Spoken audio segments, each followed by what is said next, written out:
Welcome to Cricket 360, where we talk about everything that happens in the cricket world, specifically focusing on cricket happening on the African continent. My name is Tawanda Eli, and bring another exciting episode. And this time around, I have Darlington Matambanadzo, who will be joining me as we go through the Boxing Day Test match that happened between Zimbabwe and Afghanistan, and the inaugural New Year's Test match, which was the second Test match that Zimbabwe played against Afghanistan. So, quite a lot to talk about, to say. But first of all, fantastic, Darlington, to have you on the program. No, it's great to be here. Thanks for inviting me. All right, Darlington, we talk about the two tests. First, we will just summarize the whole series. What do you make of the whole Test series? We found that I think we've seen a few bright lights. I'm going to speak, sorry, but I'm going to speak from the Zimbabwean perspective. Yeah. Because that's what I understand a little bit better. But I think we saw a few really bright lights that came through. I think Brian Bennett got 105 wickets in that first Test match. He's 21 years old. I think he's the youngest player to have ever got 105 in a Test match. He struggled in the second Test, but it's going to happen. Rashid Khan, I think, got him out both times, and he's one of the best bowlers in the world at the moment. But I think that was a very, very bright, find. I also really like the Newman Yamuri. He's quick, his left arm, and then he gets better every time I see him. Like we see, he debuted in the ODI series in this Afghanistan series in Harare. You could see he's got something, but then in this Test match, he actually started to really bowl like an international cricketer. It wasn't just like sheer pace, which is what he showed when we were in Harare. And then the other nice thing for me is to see Takuzwanashi Kaitano get back into the system, into the national team. I think he's a better player than even he thinks. I think I think he's a really good player. Sometimes sells himself short, but that is just. I think it's the mental environment he lives in. Certain friends will tell you if you play in negative environments, because I know that a lot of, say, provincial teams will have negative views about how they progress in to play for Zimbabwe and whatnot. And if you internalize some of that, it ends up affecting your performance when you're out in the middle. So he got a couple of starts and then played bad shots to get himself out, where I think he could have really set himself up to get big scores, but didn't. But it's something that I think he's going to realize and fix for himself. And then you're speaking of bright lights. What do you make of Ben Curry? I know. Again, good player. I like the fact that he's positive.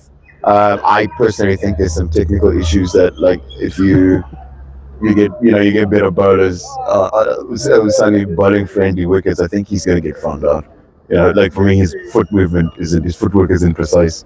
So he looks to me like the kind of guy his front foot goes to the same place, so he plays across the front pad, and then when the ball's outside the line of off stump, he reaches for it. So I can't see him scoring quickly in one-day cricket because of that. And then once the ball starts to swing around, which he didn't do here, I think I imagine he's also going to have some problems.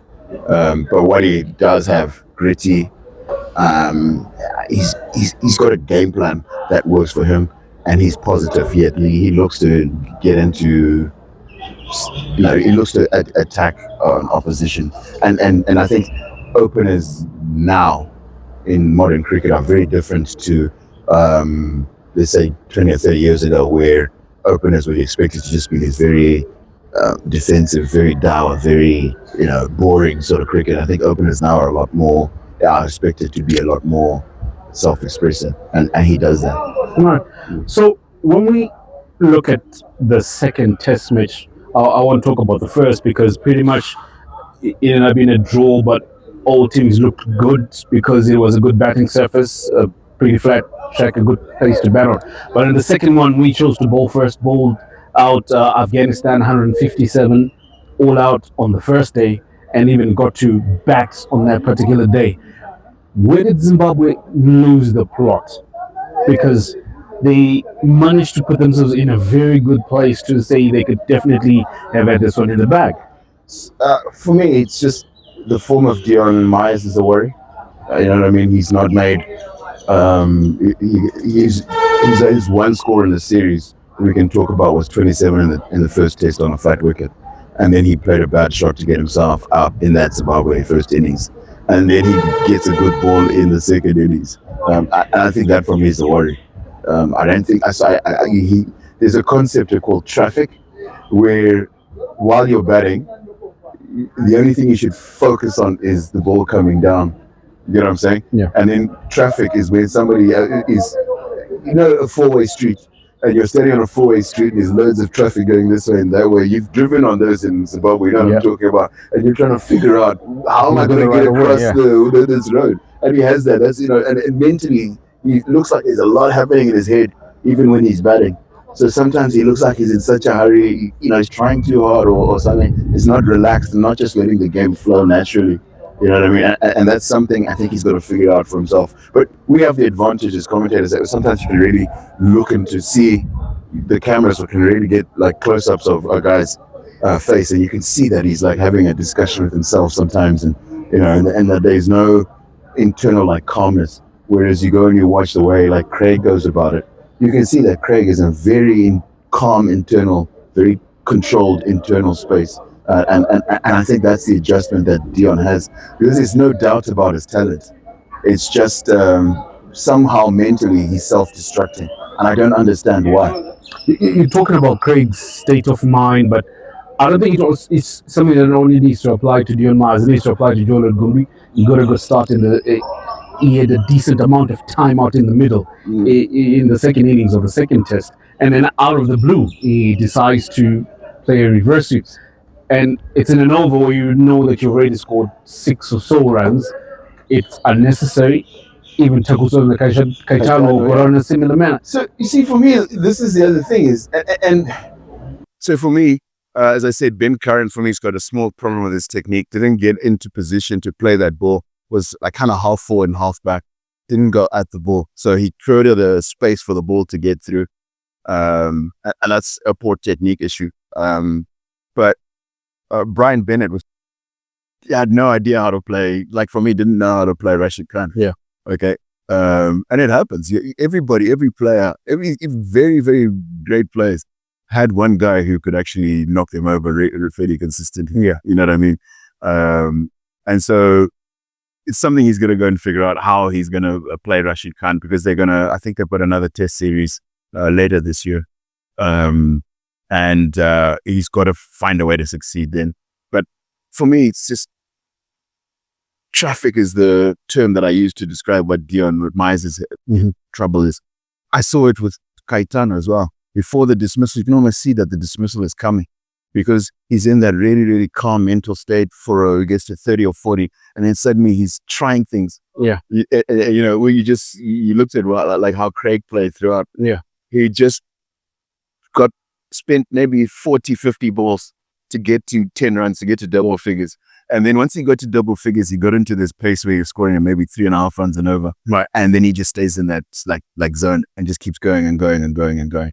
Okay. How important is that as a batter to constantly remind yourself, one, of the strategy that the team has in terms of your role? Because you can definitely see from the get-go when Zimbabwe is going out to bat that Ben Curran will be the aggressor. Jolo, your role is to drop anchor, knock it around the bat. But then he just suddenly loses the plot in terms of what he needs to play. Kaitano also is supposed to do a similar role. He suddenly just loses the plot. How important is it that you regularly remind yourself, like, this is what I am in the team to do? I think it's important, right? But I think you do that between sessions. I think what I'm not seeing is, like, for me, batting is quite a simple process in the sense that when you're doing it well, you focus on, you're in the present moment. You're not thinking to the end of the over. You're not thinking to the end of the session. You're not thinking about the good ball you received, like in the back. You only focus on that ball. You get what I'm saying? The one you're receiving. And I think that's all that Joylord, Dion, and Chakuzo Nashe, Kaitana have to do.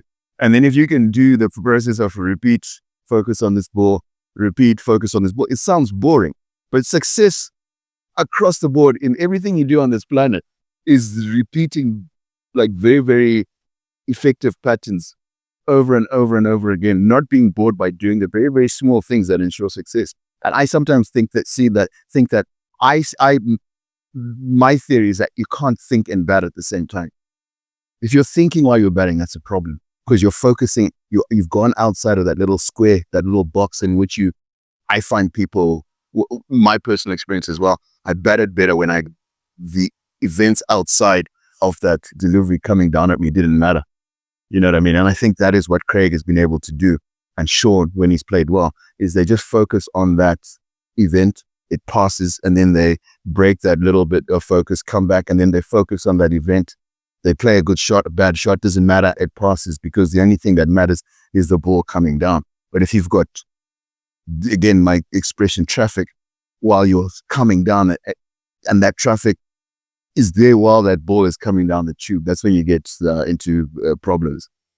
You know what I mean? At least, that's my theory about what's effective. Well, we move away from talking about how players supposed to navigate betting, and we take a look at how Zimbabwe slowly, again, I'll say, lost the plot. Yes, the youngsters did not play their part. They didn't come to the party. Then the seniors were the ones that carried the weight over. Sean Williams did pretty much well in the first test. In the second test, had it not been for his injury, I think he would definitely have gone above and beyond. Craig Irvine, he was the mainstay throughout the whole entire series for Zimbabwe. That just calmness in it. At what point in time do we try new things, especially with the youngsters? How much time do you give them before you try to change things around? For me, I would go. I wouldn't change the side too much for the Island Series. Island Series isn't 3 weeks. I wouldn't change, I wouldn't change that team at all.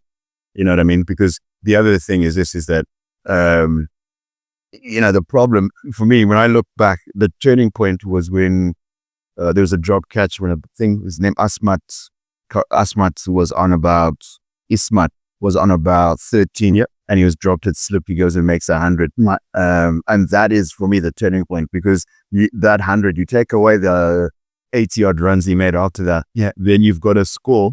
You look at what Zimbabwe made today. You've won that test match, and it goes back to the same problem we had in the first test match. At key moments, we dropped catches. Yeah. You know what I mean? More than 6 catches were dropped in. There we go. So those are the problems, and it then almost makes me sound like I'm blaming the fielder who dropped that catch to say he cost us the game, but it's not what I'm saying.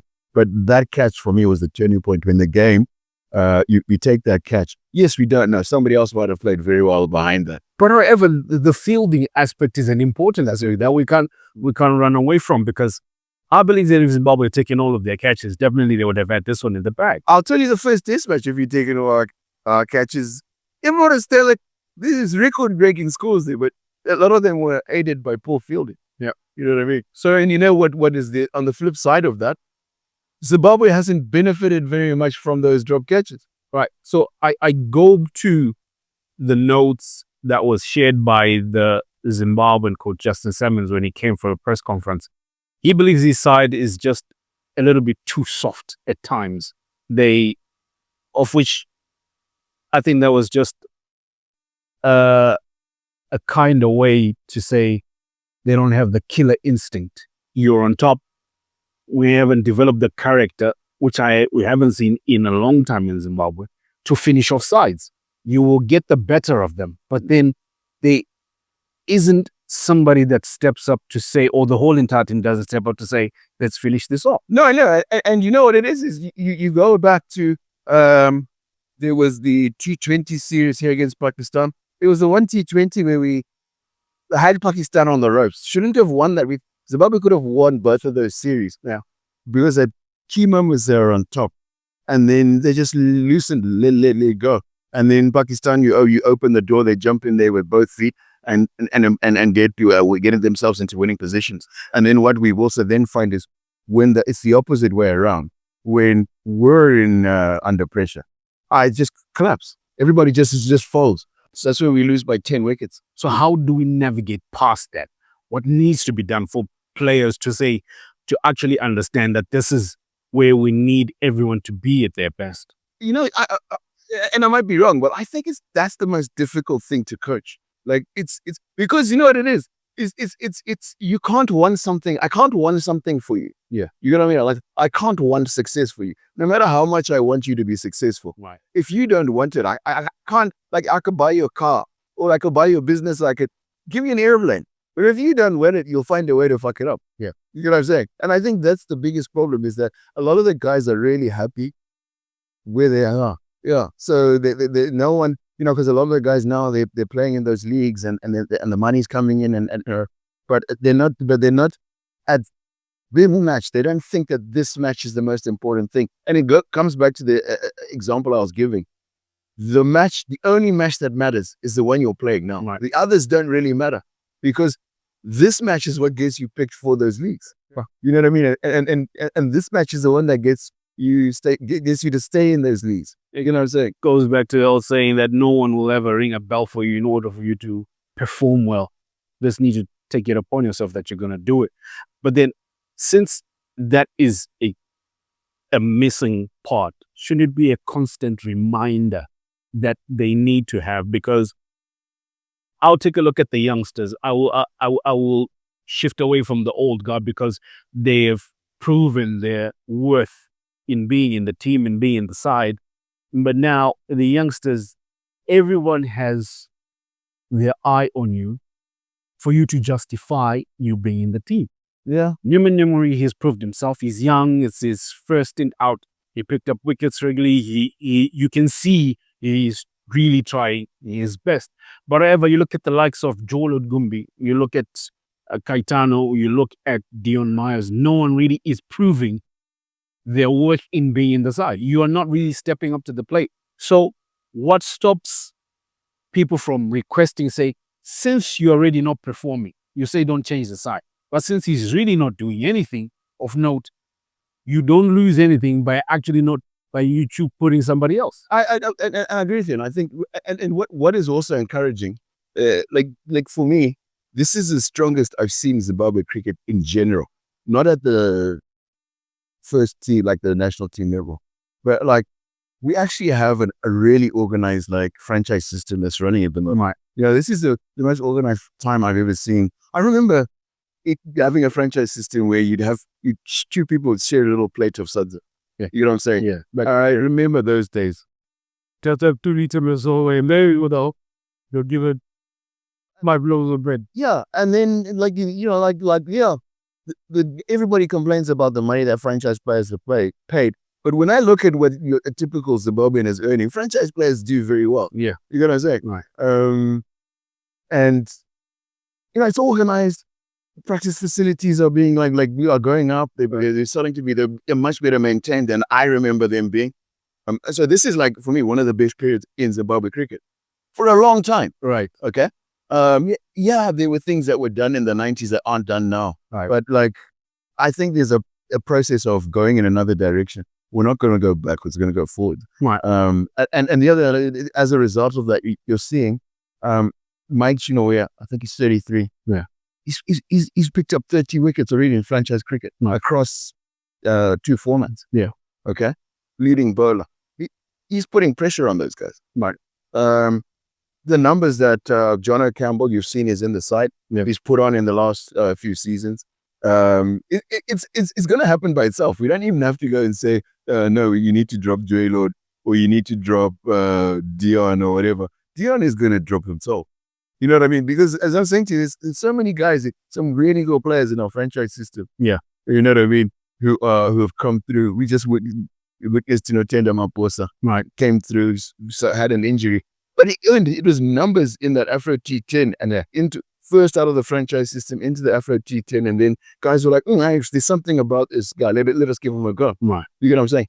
And there's a few guys. I mean, there's let me try and think of it. Let me give you some example. Leg spin Vincent Masekesa for Mountaineers. Kamunu has been making runs. Yeah. You know what I mean? I've also seen, what's his name? What's Bud's younger brother? Is it his younger brother? Younger brother, yes. Pario. Yeah, I've seen him a couple of times. Yeah. There's something there to work with. And he's not even in the top of the list of those franchise players, And then Solomon Nere is back in the system. and he's a really experienced cricketer, and he wants to he's come back because he wants to play in the next World Cup.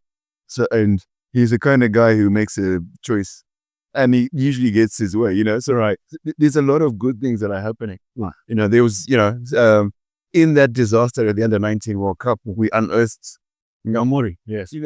Was that, so there's a lot of negatives. So, correct me if I'm wrong, what you're saying is that Zimbabwe is a framework in terms of that they have a structure in the franchise system that will pick its best eventually. So people should not panic. Yeah, exactly. Like, so for me, I tell a lot of players, because I speak to some of the players, and some of the players are saying, "Oh, but look how this thing you think he got picked like this, and that." And I'm like, I don't care that he got picked like this, and that. The only thing I care is what are you doing, right? Yeah, because if you're doing the right things are going to get you picked anyway. And then if you're doing the right things, the probability that I'm going to be commenting on TV and I see you come on, and then I celebrate your success when you get to 50, and then maybe when you get to 100, it's likelier if you do the right things. But if you're just given an opportunity that you haven't earned, the probabilities you're going to get out there, I'll be like, oh man, that kid is an awful cricketer. You know what? I'd rather celebrate you than say that you're an awful cricketer. I'd rather it's hard for you to get here to play for Zim, because it prepares you when you get into a situation. I tell a lot of the guys, I had a couple of conversations with some batters. I'm like, you know what? Yeah. It's not fair they do this. And I was like, I don't think it's fair to come in and bat at 50 for 5. I don't think that's fair. Right. Okay, but that's what you go through. You're right. Yes. You know what I mean? So what are you going to do? So if you lay down, roll over and cry every time life is unfair to you, I don't fucking want papers about it. You remind me of a scenario at one point in time when there was a game being played here, franchise cricket.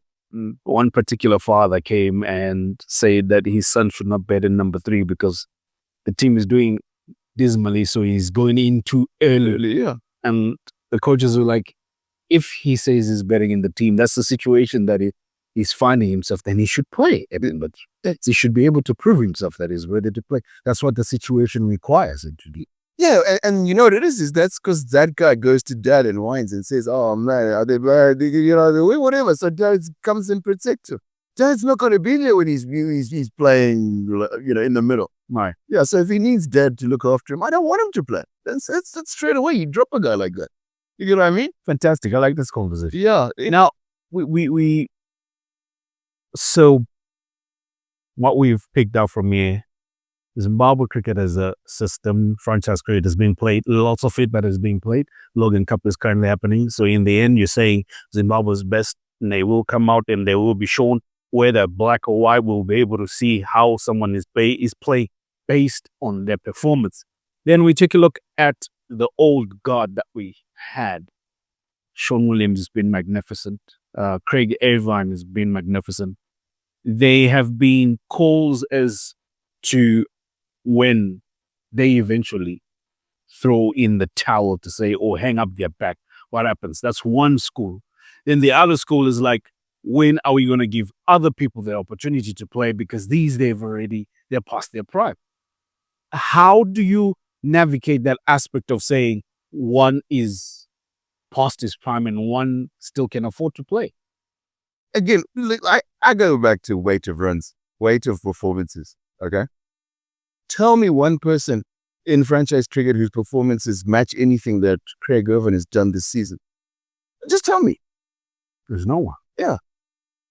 Tell me one person, like Sean's had a bad season in franchise. No. Okay, but he's come and done this. Yeah. Okay. But if you go back to last season, Sean's performances in franchise, again, he was in the top tier of that franchise, of the franchise system. Who's better than Ben Curran? At the moment. You know what I mean? Yeah. Who's better? Yeah, Jonathan Campbell didn't play, but he's in the squad. Who's got more runs than those guys? Like, show me somebody. The two people I think might feel a little hard done by. Mike Chinoya and Masekes. Okay, but again, if he can do that next season, I think Masekes when I last look at about 34 wickets. If he can do that next season, then he can start to feel outdone by. Okay, but if he can do it for another 2 or 3 seasons. You look at Ben Curran, he's been in the top run scorers, like top 5 run scorers for 3 Logan Cup seasons in a row. This Logan Cup season, he was the highest run scorer, and then he gets picked for Zimbabwe. Okay. Why should it be any different for anybody else? You know what I mean? And you know what it is? We were also seeing Dion Myers. Look at his numbers in Logan Cup. He deserves to be playing in his test match. You know, if you go and you look at his numbers, Brian Bennett deserves to be playing because of his numbers in Logan Cup. Both those guys have double hundreds this season.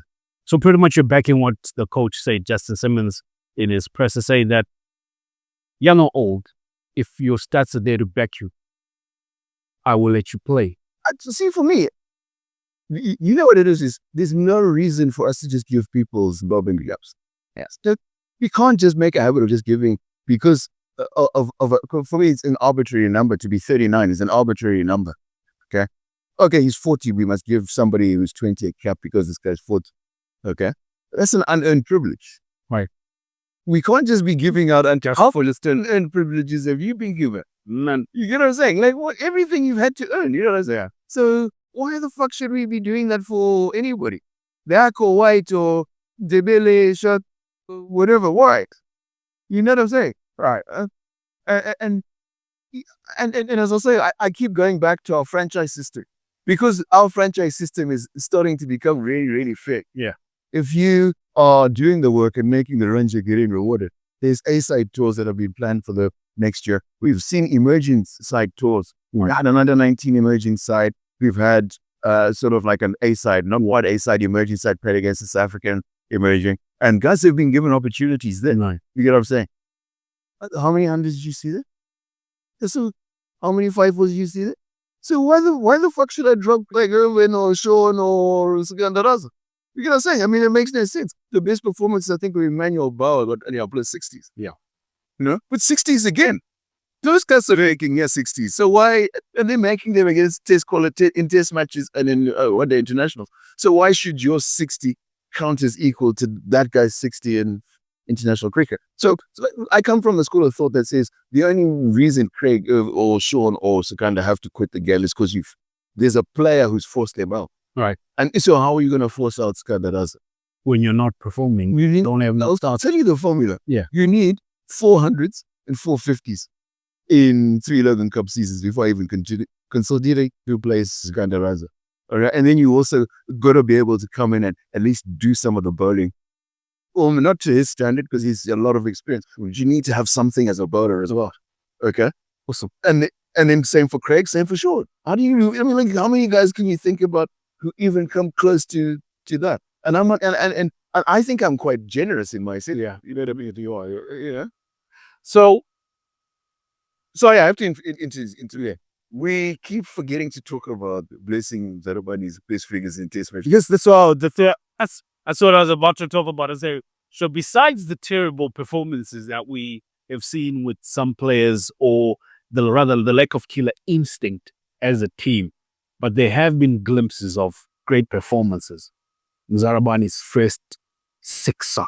Yeah, that's right. In test matches. Yeah, no, because he was outstanding, and he again, that drop catch and then that performance. Suddenly you're winning test matches, and and what it is at least now we're not 6 drop catches away from wins. Right. Now we're just 1 drop catch away from a win, and that for me is a vast improvement. Right. You know what I mean? I know I sound like a cheerleader for Zim cricket, but I've seen some very, very positive things. Right. Because I watch a lot of cricket locally.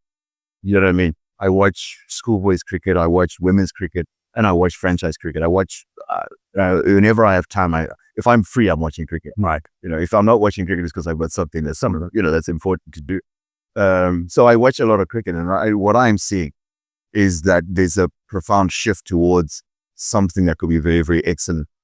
And then let's also not forget, we need to go back to Sean, Craig, and Sikanda in their early 20s. Right. And look at their numbers.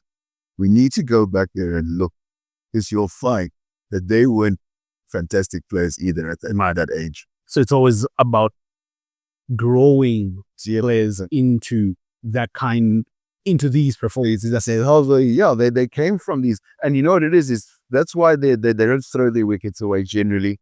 That's why they play. They work so hard. They work very hard on their fitness. They work on on the like the internal space, like really working hard on making sure that your mental framework, the way you're mentally framing a situation, is strongest for you. Right. You know, and you, very particular, the way that those guys speak, they speak very differently, but there's an intensity of the about the fact that I am the responsible for my outcome. Right. Whereas you find a lot of younger players are still claiming that the external universe is responsible for their outcomes. Interesting. You know. Right. So Lazim Zarabani's performance with the ball, he got a 6 magnificent performance.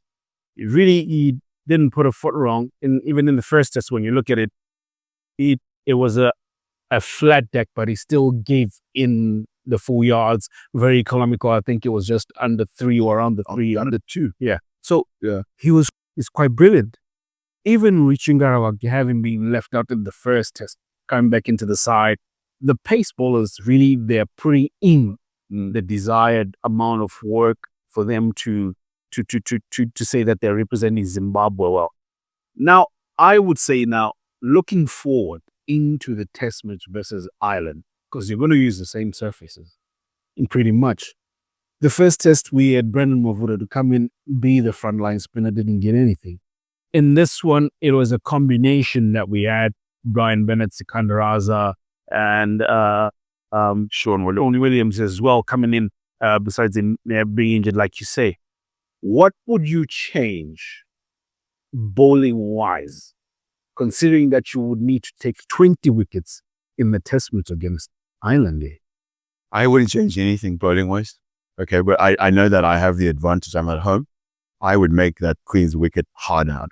Really spend the next 3 weeks rolling that hard. I would make sure that Logan Cup is not played here. It's played at BAC.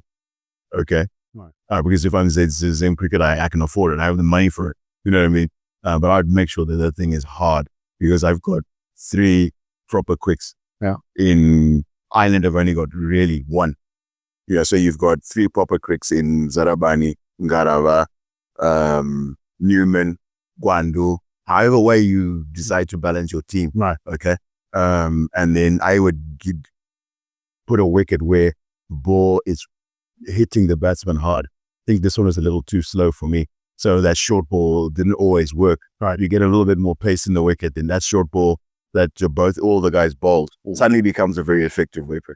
Right. You get what I mean? And I think, but as I said, I wouldn't change the team. Okay. You get what I mean? I think there was this is a lot more successful a test match. Yeah. Than I've seen in a long time. Right. I mean, because the last, I know we lost to Ireland in Ireland, but I'm going back to when I started doing commentary. I remember test matches that ended in 3 days. Right. You know what I mean? Like Zimbabwe, this is West Indies. 2 innings in 1 day. Yeah. It's not happening anymore. Right. You know what I mean? I remember where everybody went at 4 runs and over.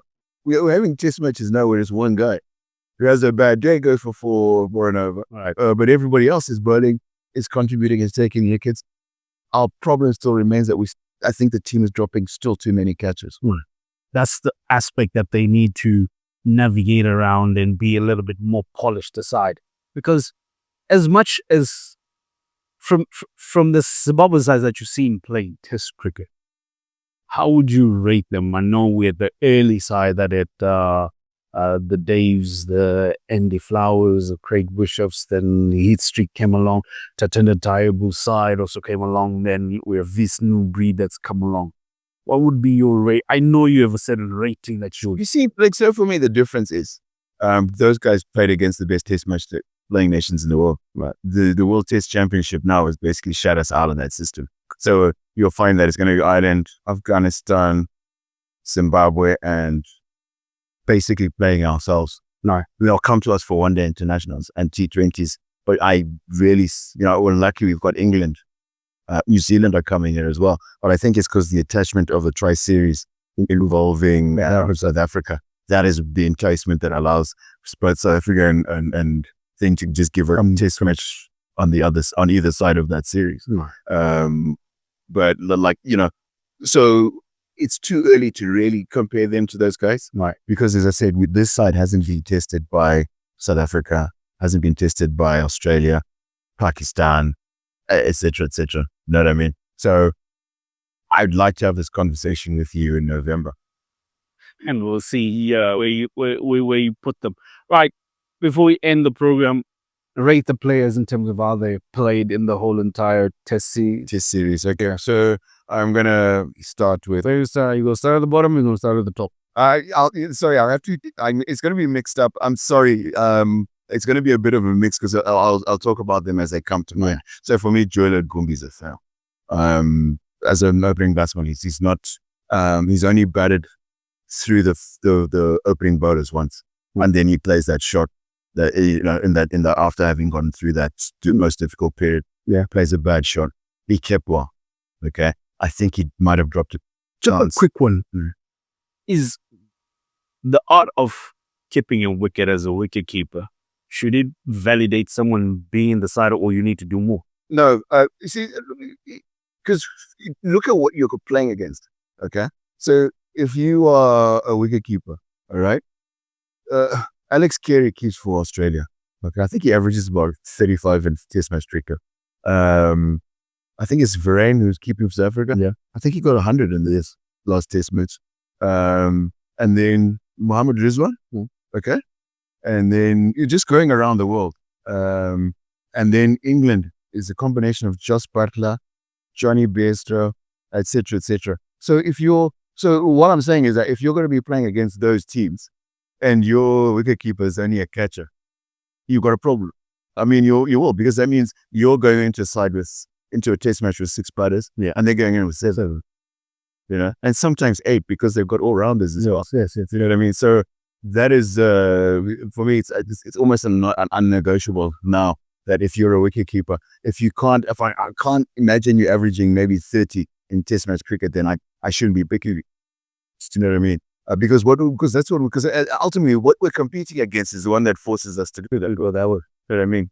All right, next batter. So, and then Ben Curran is probably a 6.5. Joel is a 3. His keeping makes it to them a 3, but for me, no, his keeping makes him a 3, because if he hadn't kept as well as he done, he would have been an absolute, probably not got a 1 or something like that. Ben Curran is probably a 6.5. Kuzwanashe Kaitano. See, emotionally, I really like him, so it's difficult to make an objective judgment of. But I think he's probably just a fail, 4.5. Yeah, and then we'll go with Sean Williams. He's probably the highest passed mark I can give.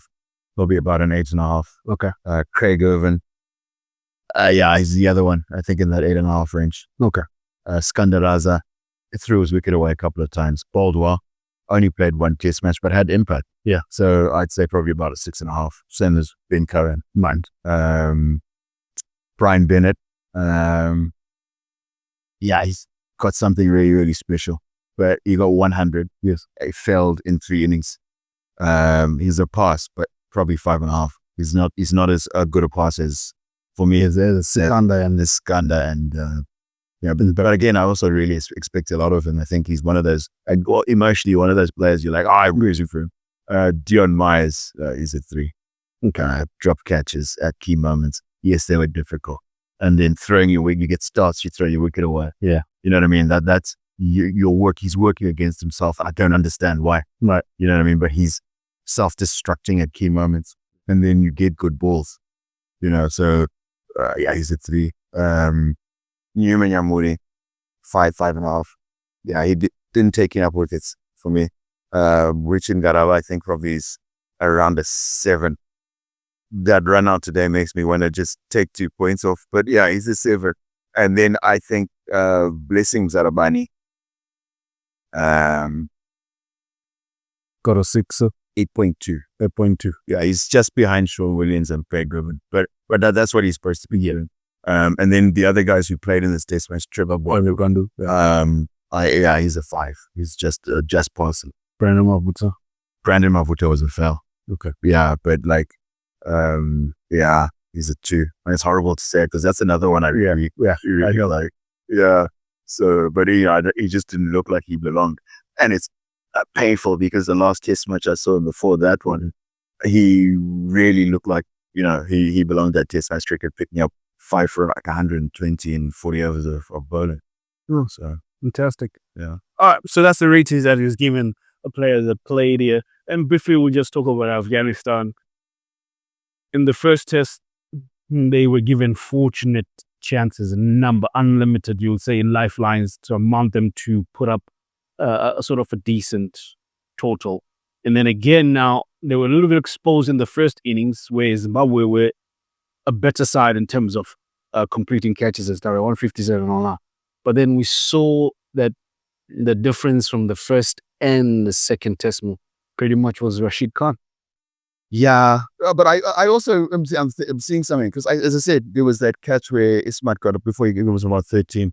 You take 80 runs off that score, then suddenly your Zimbabwe have won this test match. Yeah, because they were 70 runs short when they bowled out.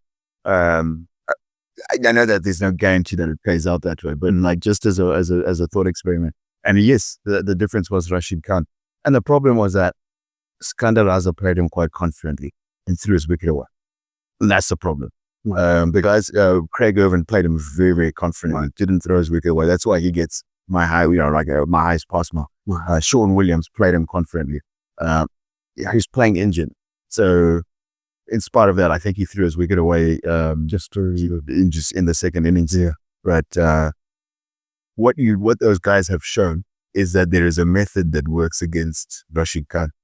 You can actually figure out there's a way how you can play survive, deny him wickets, and then there isn't strength. They don't have that depth. Yeah. The other 3 or 4 guys, you can make runs against those guys as long as you can survive Rashid Khan. True. And that's a problem, is we couldn't survive Rashid Khan. All right, awesome. All right, so thank you so much, Darlington, for joining us in this one. We'll be back again for Ireland. And in between, if things come up, hopefully you'll be available for some further discussion. No, definitely. Hopefully with we'll bump into each other some of the franchise matches. It Definitely will. Thank you so much. That's it for Cricket 360. Catch us on the next one. All right, thank you.